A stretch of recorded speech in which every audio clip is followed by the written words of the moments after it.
श्री स्वामी समर्थ. जय जय स्वामी समर्थ. आजचा व्हिडिओ बनवण्याचं कारण म्हणजे 20 मार्च 2026 रोजी आपल्या स्वामींचा वाढदिवस, म्हणजेच वाढदिवस, मी वाढदिवसच म्हणेन, आणि आपल्या स्वामींचा प्रकट दिन आहे. त्यामुळे त्या दिवशी आपण कोणती कोणती सेवा केली पाहिजे किंवा काय केलं पाहिजे, सकाळी आपण म्हणजे पूजा करताना काय केलं पाहिजे किंवा संध्याकाळी काय केलं पाहिजे, हे आपण या व्हिडिओमध्ये संपूर्ण माहिती आपण इथे घेणार आहोत. तर आपल्या चॅनलवरती नवीन असाल तर लाईक, शेअर, सबस्क्राईब करायला विसरू नका. चला तर मग सुरुवात करूया. तर सुरुवातीला स्वामींच्या प्रकट दिन दिवशी काय काय सेवा करायची आहे तर ते आपण इथे बघूया. तर आपल्या घरी स्वामींची छोटीशी मूर्ती आहे, पण ज्याच्या घरी स्वामींची मूर्ती आहे त्यांच्यासाठी हे आहे. ज्यांच्या घरी स्वामींची मूर्ती आहे ती मूर्ती घ्यायची, एका तामणात ठेवायची, एखाद्या डिशमध्ये ठेवा किंवा एका ताटात ठेवा. तर ताटात ठेवल्यानंतर त्याच्यावर अभिषेक करायचा. अभिषेक करायचा म्हणजे काय, तर आंघोळ घालायचं, म्हणजे फक्त आंघोळच घालायची असं नाही आहे. तर त्या सेवा आता मी इथं सांगते तुम्हाला, त्या तुम्ही बोला आणि ते तिथं तामणमध्ये स्वामींची मूर्ती ठेवलेली असते, त्याच्यावर चमच्याने, आता तुम्ही म्हणाल चमच्याने तर अभिषेक पात्रानेच का नाही, तर असं काही नसतं. देवाला भाव पाहिजे असतो. चमच्याने तुम्ही अभिषेक घाला किंवा तामण अभिषेक पात्राने तुम्ही अभिषेक घाला, तर दोन्ही एकच सारखंच आपण मानलं जातं. तर इथे आपण स्वामींची मूर्ती ठेवल्यानंतर त्याच्यावर वाटी चमच्याने तुम्ही वाटीत पाणी ठेवा आणि चमच्याने अभिषेक इथं करायचा येतो. तर अभिषेक करताना काय काय बोलायचं ते मी इथं तुम्हाला सांगते. सुरुवातीला आपण श्री सूक्त करायचं आहे. अभिषेक करताना पहिल्यांदा श्री सूक्त म्हणायचं आहे. श्री सूक्त पठण झाल्यानंतर आपण पुरुष सूक्त म्हणायचं आहे. नंतर स्वामी चरित्र अवतरणिका म्हणायचे आहे. नंतर गुरुचरित्र अवतरणिका म्हणायची आहे. आणि ते झाल्यानंतर एक माळी जप श्री स्वामी समर्थ यांचा करायचा आहे. अजून एकदा सांगते, आपण मूर्ती तामणात ठेवल्यानंतर चमचा वाटीने पाणी घालत, म्हणजे अभिषेक घालत पहिल्यांदा श्री सूक्त म्हणायचं आहे, नंतर पुरुष सूक्त म्हणायचं आहे, नंतर स्वामी चरित्र अवतरणिका म्हणायची आहे, नंतर गुरुचरित्र अवतरणिका म्हणायची आहे, आणि त्यानंतर एक माळी श्री स्वामी समर्थ महाराजांचा इथे जप करायचा आहे. इथं तुमचा अभिषेक पूर्ण झाला की तुम्ही ते मूर्ती जिथे तुम्ही ठेवता तिथं तुम्ही पद्धतशीरपणे ठेवायचे आहे. आणि तुम्ही तिथं वस्त्र वगैरे हंतरून मग ती मूर्ती स्वामी प्रकट दिन दिवशी तुम्ही ती मूर्ती तिथं स्थापन करा. नंतर अभिषेक झाल्यानंतर आपल्याला जे तामणात पाणी उरते ते तुम्ही घरातल्यांना सर्वांना तीर्थ म्हणून द्या.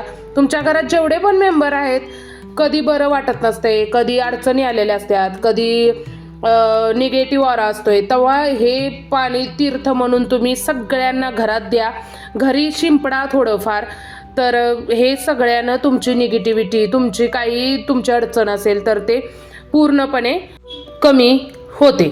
आणि आता ज्यांच्याजवळ मूर्ती नाहीये, म्हणजेच माझ्यासारखे लोक, तर त्यांनी इथं काय केलं पाहिजे, तर माझ्याकडे पण मूर्ती नाहीये, तर स्वामींचा फोटो आहे माझ्याकडे. तर त्यानंतर त्यावेळी काय करायचं, तर आपल्या देवाऱ्यात स्वामींचा फोटो ठेवायचा किंवा पाटावरती ठेवा. स्वामींचा प्रकट दिन आहे, तर तुम्ही स्वामींचा बाजूला पाट एक मांडा, त्याच्यावर वस्त्र हातरा, त्याच्यावर फोटो ठेवा. आणि ते सगळे मी तुम्हाला आधी सांगितलेले जे स्तोत्र आहेत ते तुम्ही तिथं म्हणायचे आहेत. तर मी तुम्हाला अनेक एकदा सांगते की कोणते स्तोत्र इथे म्हणायचे आहेत.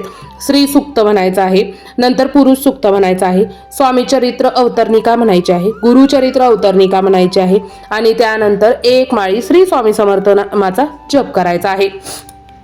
एवढी सेवा तुम्हाला इथे करायची आहे.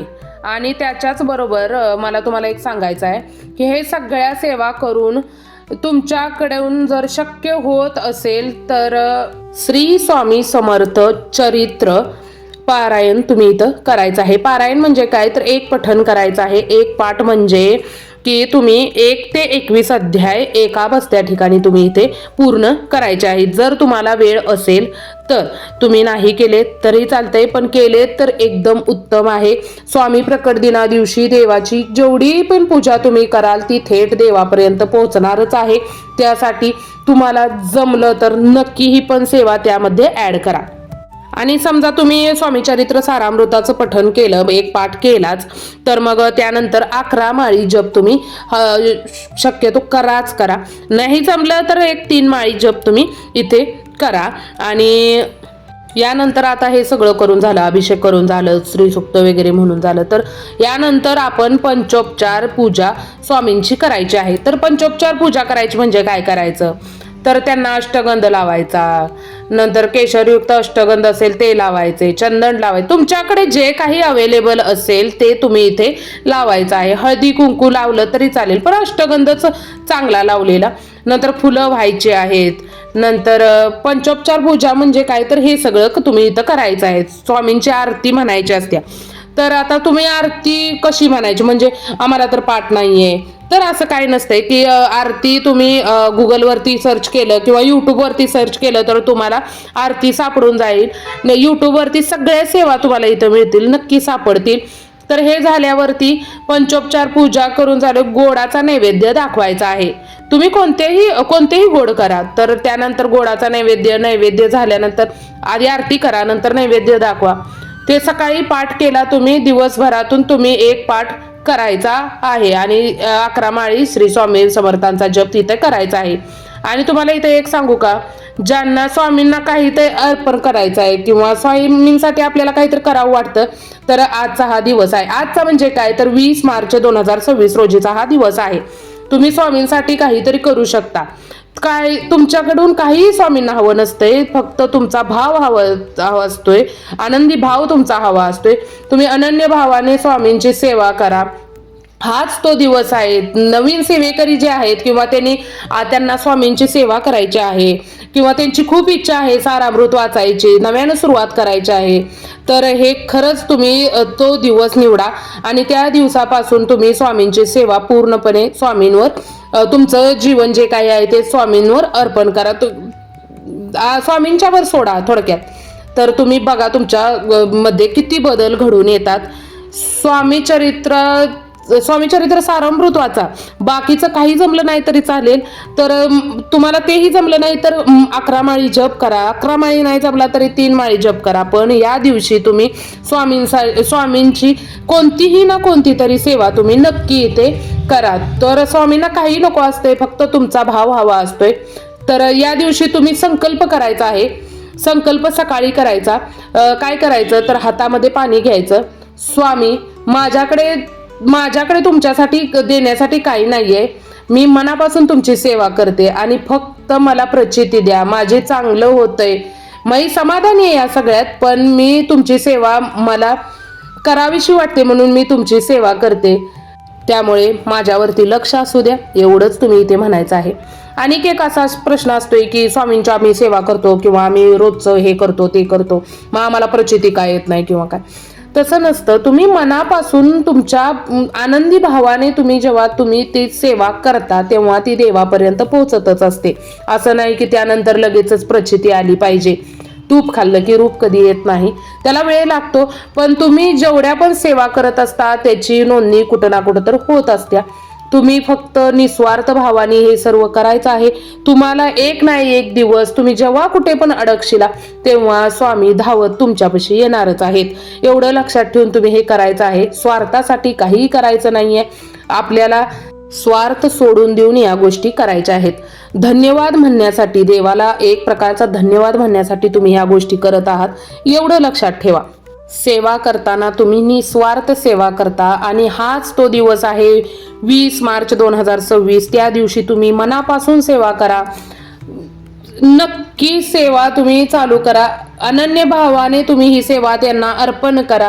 तुम्ही स्वामींना एवढंच म्हणा की मी तुम्हाला काही देऊ शकत नाही, मी मनोभावी तुमची सेवा करते, एवढंच म्हणा. एवढ्या छोट्याशा गोष्टीने तुमचं आयुष्य बदलू शकतं. तुम्ही परत एकदा मी तुम्हाला सांगते की प्रगट दिनाच्या दिवशी स्वामींचा अभिषेक करायचा आहे.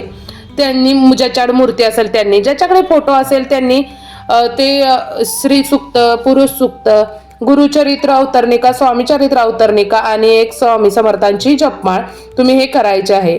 आणि स्वामी चरित्रांचा पाठ जर तुम्हाला जमत असेल तर तुम्ही करू शकता. आणि संकल्प तुम्ही नक्की करावा या दिवशी. आणि याचा अनुभव छान आणि हा खूप महत्त्वाचा क्षण आहे, तुम्ही हा गमावू नका. तुम्ही नक्की स्वामींची सेवा स्वीकारा. तुम्ही स्वामींना गुरु म्हणून या दिवशी स्वीकारू शकता. ती जे स्वामी भक्त म्हणजे ज्यांना स्वामी भक्त व्हायचं आहे किंवा ज्यांची नव्यानं सुरुवात आहे त्यांनी हे सर्व करू शकता. तर कसा वाटला तुम्हाला हा छोटासा व्हिडिओ नक्की कमेंट करून सांगा. लवकरच भेटू अशाच एखाद्या व्हिडिओमध्ये. तोवर काळजी घ्या. धन्यवाद धन्यवाद धन्यवाद. श्री स्वामी समर्थ. जय जय स्वामी समर्थ.